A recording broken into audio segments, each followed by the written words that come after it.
कि पुलिस से लेकर सुप्रीम कोर्ट तक सब कुछ शेख हसीना के इशारों पर चलता है बांग्लादेश में। और यह समझना बहुत जरूरी है कि बांग्लादेश में किस तरीके का एक डिक्टेटोरियल रूल चल रहा है हो, मगर असल में शेख हसीना इसको इस्तेमाल कर रही थी अपने जो फेवरेट लोग हैं उनको नौकरियां देने के लिए। वो अपना कार्डर बना रही थी गवर्नमेंट के अंदर, और बांग्लादेश के यूथ को एक्चुअली धोखा ही दिया जा रहा था इस रिजर्वेशन के नाम पर। पिछले 2 हफ्तों में बांग्लादेश की पुलिस फोर्स ने स्टूडेंट प्रोटेस्टर्स को बीच सड़क पर गोली चलाकर मार डाला, छात्रों को अपनी गाड़ियों से कुचल डाला। राइट पुलिस ही नहीं, बांग्लादेश स्पेशल फोर्सेस और आर्मी तक को डिप्लॉय किया गया जिसे स्टूडेंट प्रोटेस्टर्स का गला घोट दिया जाए। ये कोई एंटी टेरर ऑपरेशन आप नहीं देख रहे हो। ढाका के एक यूनिवर्सिटी के छत पर हेलीकॉप्टर से स्पेशल फोर्सेस एंटर कर रहे हैं। शेख हसीना सरकार ने मानो अपने देश के युवा के खिलाफ जंग का ऐलान कर दिया हो। ऐसी बर्बरता के किस्से कितने होंगे हमें अभी तक पता भी नहीं, उसका कोई हिसाब नहीं। इसको बांग्लादेश के इतिहास में one of the worst episodes of slaughter बोला जा रहा है, जहां 160 से ज्यादा जाने तो ऑफिशियली गई हैं, हजारों घायल हो चुके हैं, और यह आंकड़ा बिल्कुल इनकंप्लीट है क्योंकि इंफॉर्मेशन हमारे पास है नहीं। इस एपिसोड को रिकॉर्ड करते वक्त पूरे बांग्लादेश में कर्फ्यू जारी है, कंप्लीट इंटरनेट ब्लैकआउट है, जिसके चलते कई वीडियोस, कई हादसे, बहुत सारी बर्बरता, उनके किस्से अभी तक बाहर भी नहीं आए हैं। बांग्लादेश के इतिहास में एक और काला चैप्टर लिखने का श्रेय जाता है इस बार तानाशाह शेख हसीना को, मगर स्टूडेंट्स के जोर के सामने शायद इस तानाशाह को भी झुकना पड़ा है। स्टूडेंट्स की सही मांगों को अंत तक दबाया नहीं जा पाया। देशभक्त आज के एपिसोड में समझेंगे कि आखिर बांग्लादेश में चल क्या रहा है, इतनी आंख क्यों लगी है बांग्लादेश में, बांग्लादेश का यह कंट्रोवर्शियल कोटा सिस्टम है क्या, क्यों उसके खिलाफ यह विरोध हो रहा है, और आखिर एक स्टूडेंट प्रोटेस्ट है तो स्टूडेंट प्रोटेस्ट, अपने ही देश के स्टूडेंट प्रोटेस्टर्स हैं, उसके प्रति शेख हसीना ने इतना डिक्टेटोरियल, इतना ब्रूटल रवैया क्यों अपनाया, कैसे इस सब के बावजूद स्टूडेंट्स ने उन्हें हरा दिया। लेकिन अब भी वो कह रहे हैं कि उनकी लड़ाई, उनका जंग खत्म नहीं हुआ है। पता करते हैं क्यों। पिछले कुछ दिनों के वायलेंस पर आने से पहले यह समझना जरूरी है कि उसके पीछे हिस्ट्री क्या है। थोड़ा सा हिस्ट्री लेसन यहां जरूरी है। बांग्लादेश पाकिस्तान से 1971 में आजाद हुआ। पाकिस्तान ने अमेरिका के सपोर्ट के साथ बांग्लादेश में बंगालियों के खिलाफ वहां एक खूनखार जेनोसाइड किया था, जिसमें बोला जाता है 30 लाख से ज्यादा जाने गई थी। बांग्लादेश में कई लोगों ने पाकिस्तानी आर्मी के खिलाफ आवाज उठाई, हथियार उठाए, और अंत में बांग्लादेश की जनता की जीत हुई। पाकिस्तानी मिलिट्री को वहां से विड्रॉ करना पड़ा, पाकिस्तान का विभाजन हो गया। 1971 में बांग्लादेश आजाद हुआ। इसमें भारत का क्या रोल था, इंदिरा गांधी ने क्या दांव पेच खेले थे, उस पर तो पूरा एक अलग एपिसोड बन सकता है, लेकिन पाकिस्तान आज भी इस जख्म को भुला नहीं पाया है। बहरहाल आवामी लीग वो मेन पार्टी थी जिसने फ्रीडम स्ट्रगल में अहम एक रोल प्ले किया। शेख मुजीबुर रहमान बांग्लादेश के प्राइम मिनिस्टर बने। 1972 में फ्रीडम फाइटर कोटा इंट्रोड्यूस किया गया उनके द्वारा, और उसके बाद जो भी सरकारें आई उन्होंने इस रिजर्वेशन, क्योंकि बहुत इमोशनल मैटर है, तो इस रिजर्वेशन का कोटा सिस्टम माने सोशल जस्टिस के बेसिस पर वो एक्सपैंड करते रहे। लेकिन इस कोटा सिस्टम के खिलाफ 2018 में कई सारे स्टूडेंट्स ने प्रोटेस्ट किया। उनका कहना था कि सोशल जस्टिस बेसिस का कोटा तब भी समझ में आता है कि भैया जिसकी एक दरकार हो, लेकिन 30% फ्रीडम फाइटर कोटा को इमीडिएटली हटा देना चाहिए, क्योंकि इसका कोई लॉजिक नहीं बनता है। सुनने में शायद यह अच्छा लगता हो, मगर असल में शेख हसीना इसको इस्तेमाल कर रही थी अपने जो फेवरेट लोग हैं उनको नौकरियां देने के लिए। वो अपना कार्डर बना रही थी गवर्नमेंट के अंदर, और बांग्लादेश के यूथ को एक्चुअली धोखा ही दिया जा रहा था इस रिजर्वेशन के नाम पर। देखिए, पहला ऑपोजिशन तो यह है कि फ्रीडम फाइटर्स को अगर आपको ऑनर करना है तो 10 साल 20 साल आप कोटा चलाना चाहते हैं, बात समझ में आती है। लेकिन उसके बाद चिल्ड्रन, उसके बाद ग्रैंड चिल्ड्रन के लिए भी इतना भारी भरकम कोटा किसी को समझ में नहीं आया। स्टूडेंट्स ने कहा कि कॉन्स्टिट्यूशन में फ्रीडम फाइटर्स को कोटा देने की बात की गई है, उनके बच्चों और उनके ग्रैंड चिल्ड्रन को यह कोटा देने की बात नहीं है, तो इसकी लीगल सैंक्टिटी वैसे है नहीं, क्योंकि यह कोटा इकोनॉमिक या सोशल बैकवर्डनेस पर बेस्ड नहीं है। और ऊपर से बांग्लादेश में वॉर ऑफ लिबरेशन में ऑलमोस्ट पूरा देश शामिल था। कई सारे लोग अलग अलग तरीके से उन्होंने अपना कॉन्ट्रीब्यूशन दिया। ऐसे में कौन डिसाइड करेगा कि फ्रीडम फाइटर का बच्चा कौन है और कौन नहीं है? कोटा का गलत इस्तेमाल कैसे होता है ये तो हमने आजकल इंडिया में भी यूपीएससी स्कैम में देख ही लिया है। और बांग्लादेश में भी शायद सबसे हैरानी की बात यह है कि फिलहाल बांग्लादेश में सिर्फ 0.13% ऑफ पॉपुलेशन को ऑफिशियली फ्रीडम फाइटर्स डिसेंडेंट्स का दर्जा हासिल है। यानी 0.13% पॉपुलेशन के लिए 30% रिजर्वेशन कोटा।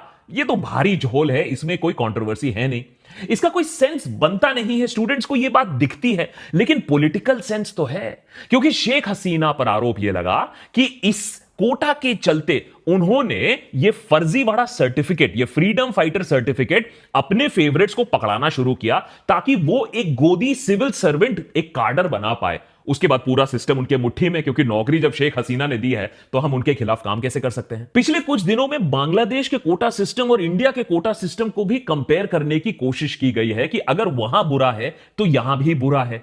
लेकिन इंडिया और बांग्लादेश के सिस्टम में बहुत फर्क है, खासकर कि ये 30% freedom fighter reservation quota. India में reservation caste based social justice के लिए किया जाता है, पॉपुलेशन के हिसाब से किया जाता है और सोशल बैकवर्डनेस के स्टडी मुताबिक किया जाता है। रिजर्वेशन एक सिस्टम बनाया जाता है जिससे एससी, एसटी, ओबीसी कम्युनिटीज को गवर्नमेंट जॉब्स मिले, एजुकेशन में रिजर्वेशन मिले, ताकि कास्ट ऑपरेशन को, जो एक हिस्टोरिकल डिसएडवांटेज है, जो एक डिस्क्रिमिनेशन है, उसको कुछ हद तक कम किया जा सके। इस पर कोई डिबेट नहीं है, और यह देशभक्त पर भी हम बता चुके हैं कि इस रिजर्वेशन का दुरुपयोग किस तरीके से हमारे देश में हो रहा है, खासकर कि यूपीएससी कार्डर में तो दिख ही रहा है। बांग्लादेश में 2018 तक 56% रिजर्वेशन था। इसमें 10% women reservation, 10% under developed districts के लिए, 5% ethnic minorities, 1% people with disabilities और ट्रांसजेंडर पीपल के लिए।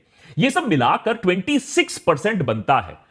और कहीं ना कहीं इस रिजर्वेशन का जो लॉजिक है वो इंडिया के सिस्टम से मेलजोल खाता है। मगर जो इस पूरे प्रॉब्लम की जड़ है वो है बांग्लादेश में 30% quota for freedom fighters and their descendants. इस 30% के खिलाफ सबसे ज्यादा गुस्सा है, पूरे रिजर्वेशन सिस्टम के खिलाफ गुस्सा नहीं है स्टूडेंट कम्युनिटी में। 2018 में बांग्लादेश हाई कोर्ट ने इस कोटा सिस्टम की लीगैलिटी को चैलेंज करने वाला एक पिटीशन है, उसकी सुनवाई की। मार्च 8, 2018 को हाई कोर्ट ने पिटीशन को रिजेक्ट कर दिया। इसके बाद स्टूडेंट सड़क पर आ गए कि अरे आपने तो ठीक से बात ही नहीं सुनी, आपने तो पिटीशन ही रिजेक्ट कर दिया, ये कोटा सिस्टम में रिफॉर्म होना चाहिए। ध्यान रखिए, स्टूडेंट्स भी सिस्टम में रिफॉर्म चाहते थे कि पॉपुलेशन और सोशल जस्टिस के हिसाब से रिफॉर्म किया जाए, फ्रीडम फाइटर कोटा को खत्म किया जाए। मगर शेख हसीना ने प्रोटेस्ट के रिस्पॉन्स में एक एग्जीक्यूटिव ऑर्डर के जरिए पूरा कोटा सिस्टम ही रद्द कर दिया। अलग अलग कमिटीज बैठाई, डिस्कशंस हुए और 2020 में ऑर्डर इंप्लीमेंट भी हो गया, कोटा सिस्टम हट गया। Good news.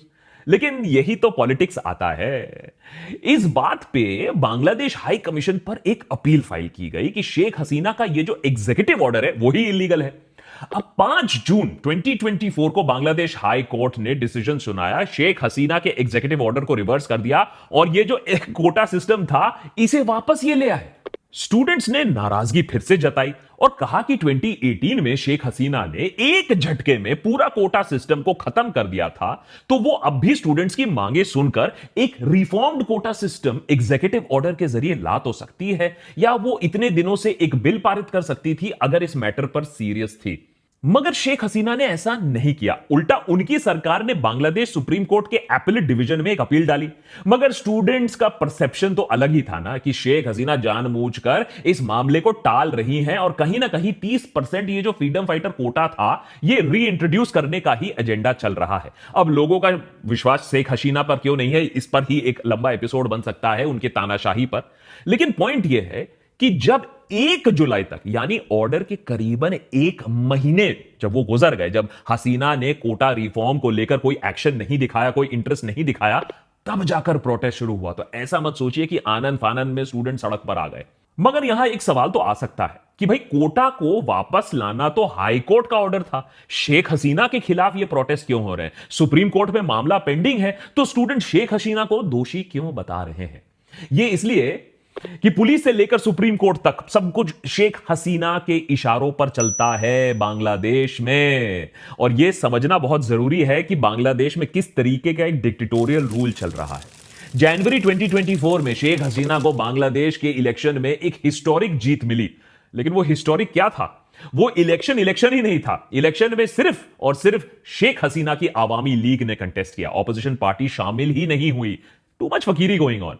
और ये जानी मानी एक global anti corruption organisation Transparency International कहना है कि ये इलेक्शंस जो बांग्लादेश में हुए वो वन साइडेड थे, वो फर्जी थे। शेख हसीना की गोदी इलेक्शन कमीशन ने वोटर लिस्ट, पोल, शेड्यूल, कॉन्स्टिट्यूशन डिलिमिटेशन उनके फेवर में किया। गोदी जुडिशरी ने इलेक्शंस के पहले कुछ महीने पहले 1500 से ज्यादा ऑपोजिशन लीडर्स को कन्विक्ट किया। साइबर सिक्योरिटी एक्ट के जरिए सरकार ने इंडिपेंडेंट मीडिया आउटलेट्स को चुप कराने की कोशिश की, जर्नलिस्ट को जेल में डाला। यहां तक कि नोबेल लॉरिएट यूनिस मोहम्मद, जिनके माइक्रो फाइनेंसिंग मॉडल के चलते बांग्लादेश में एक इकोनॉमिक मिरेकल आया था, उन पर भी शेख हसीना की सरकार केस पर केस करती रही। यह फॉर्मूला शायद आपने कहीं सुना भी होगा। 2024 इलेक्शंस में बांग्लादेश की मेन ऑपोजिशन पार्टीज ने कहा कि हम आपको बॉयकॉट करते हैं, आपको हम शर्मसार कर देंगे। कहा कि जब तक एक ऐसी असली इंडिपेंडेंट इलेक्शन कमीशन और केयरटेकर गवर्नमेंट का गठन नहीं होता है, तब तक हम इलेक्शन में हिस्सा नहीं लेंगे। उनका पॉइंट यह था कि शेख हसीना को कॉर्नर करने का। शेख हसीना में अलग ही फकीरी है। उन्होंने कहा कोई बात नहीं, हम बिना ऑपोजिशन ही इलेक्शन करवा देते हैं, कोई जरूरत नहीं है, ऑपोजिशन मुक्त बांग्लादेश। बांग्लादेश के हर इंस्टीट्यूशन पर शेख हसीना का कंट्रोल है, हर चीज उनके इशारों पर चलती है। जब हाई कोर्ट ने जून 5, 2024 को कोटा सिस्टम रीइंट्रोड्यूस किया, तो ऑब्वियसली स्टूडेंट्स का मानना था कि यह कोई हाई कोर्ट का इंडिपेंडेंट फैसला नहीं है, बल्कि शेख हसीना का ऑर्डर है। वो बस अपने फैसले को जुडिशरी से एक ठप्पा पड़वाकर, जुडिशियल स्टैंप लगवाकर रीइंट्रोड्यूस करना चाहती थी ये कोटा, जिससे वो सिविल सर्वेंट्स अपने मनपसंद लोगों को बना दे। तो जब करीब 1 महीने तक कोई एक्शन नहीं लिया गया शेख हसीना गवर्नमेंट से, तब जाकर असली प्रोटेस्ट शुरू हुआ। 1 जुलाई को स्टूडेंट प्रोटेस्ट इंटेंसिफाई होता है। शेख हसीना अपनी डिक्टेटोरियल टूल किट बाहर लाती हैं। पहले स्टूडेंट्स को बहलाने की कोशिश होती है कि मामला तो अब सुप्रीम कोर्ट में पहुंच रहा है, तो प्रोटेस्ट मत करो।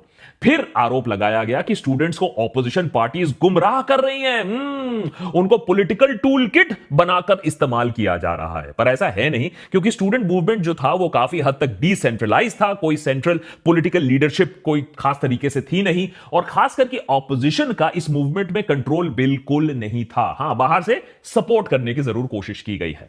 स्टूडेंट्स ने शुरुआत में यूनिवर्सिटीज में धरना दिया, फिर 7 जुलाई को प्रोटेस्टर्स ने नेशन वाइड ब्लॉकेड शुरू कर दिया। रास्ता रोको और रेल रोको प्रोग्राम सारे मेजर शहरों में शुरू हुए।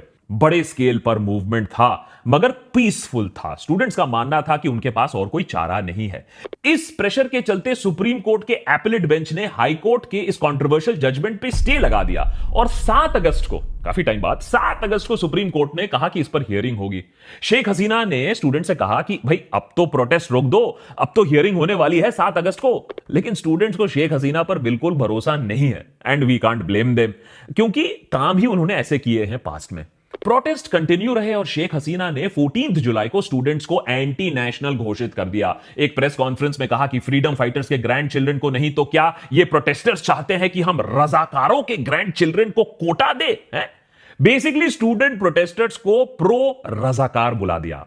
अब कॉन्टेक्स्ट के लिए, रजाकार वो लोग थे जिन्होंने 1971 के लिबरेशन वॉर में पाकिस्तान आर्मी की मदद की थी। यानी स्टूडेंट प्रोटेस्टर्स को सबसे ऊंचे दर्जे का एंटी नेशनल टैग दे दिया। रजाकार इतना पावरफुल शब्द है बांग्लादेश में, आप समझिए कि टुकड़े टुकड़े gang, Khan Market gang, Soros gang, libtard, secular, गद्दार, एंटी नेशनल, सबको मिक्स कर दो, प्रो मैक्स बना दो, तब जाकर आपको मिलेगा ये रजाकार शब्द, ये इंसल्ट। स्टूडेंट्स हर्ट हुए, स्टूडेंट्स गुस्सा हुए, प्रोटेस्ट लेकिन और इंटेंसिफाई हो गए। स्टूडेंट्स ने उल्टा नारा लगाना शुरू किया, 1 2 3 4, हम सब रजाकार। कौन है हम? कौन है हम? रजाकार। किसने बोला? किसने बोला? Autocrat, autocrat.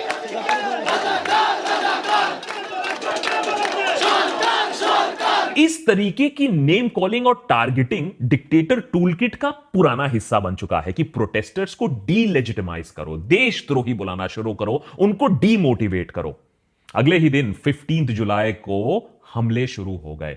आवामी लीग के जनरल सेक्रेटरी ने 15 जुलाई को कहा कि बांग्लादेश छात्र लीग, जो कि आवामी लीग का स्टूडेंट विंग है, वो प्रोटेस्टर्स को करारा जवाब दे सकते हैं। रिपोर्ट्स तो यह है कि आवामी लीग के स्टूडेंट बॉडी के कुछ गुंडों ने प्रोटेस्ट कर रहे स्टूडेंट्स पर हमला करना शुरू किया। कई रिपोर्ट्स हैं कि ये गुंडे बंदूक का भी इस्तेमाल कर रहे थे। 16 जुलाई को 6 प्रोटेस्टर्स की जान जाती है, मगर स्टूडेंट्स ने हार नहीं मानी। बड़े लेवल पर रैलीज और शोडाउन शुरू होने लगे। शेख हसीना की पुलिस ने अब लाठीचार्ज करना शुरू कर दिया। 18 जुलाई को रिपोर्ट्स हैं कि ढाका की BRAC यूनिवर्सिटी के पास और उसके कैंपस के अंदर भी पुलिस ने लाठीचार्ज किया, टियर गैस का इस्तेमाल किया और कुछ केसेस में गोलियां भी चली। 18 जुलाई तक 30 प्रोटेस्टर्स की पुलिस के हाथों मौत हो चुकी थी। प्रोटेस्टर्स ने कुछ सरकारी दफ्तरों पर भी हमला किया। कम से कम इस पॉइंट पर शेख हसीना को एक क्लियर एक्शन लेना चाहिए था कि पीस रिस्टोर किया जाए, कम से कम एक कमिटी का गठन हो जाए और पुलिस को स्ट्रॉन्ग ऑर्डर्स मिले कि प्रोटेस्टर्स के खिलाफ डेडली वायलेंस ना यूज किया जाए। आवामी लीग के स्टूडेंट यूनियन को भी कंट्रोल किया जा सकता था। प्रोटेस्टर्स की जो जायज मांग है उसको वायलेंस से दबाने की जरूरत थी नहीं।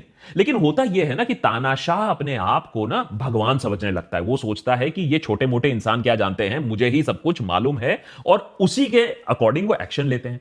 शेख हसीना ने अब डिक्टेटोरियल डिजिटल टूल किट का भी इस्तेमाल किया। 18 जुलाई को रातों रात पूरे देश में इंटरनेट शटडाउन कर दिया। देश के शहरों में कंप्लीट कर्फ्यू भी लगा दिया गया। 19 जुलाई को आर्मी ट्रूप्स भी डिप्लॉय कर दिए गए।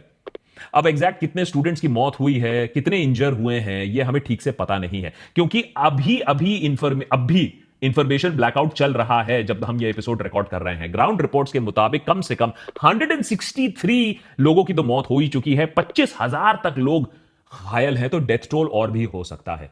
मगर इस सब के बाद भी शेख हसीना को कहीं ना कहीं स्टूडेंट्स के डिमांड के सामने झुकना पड़ा।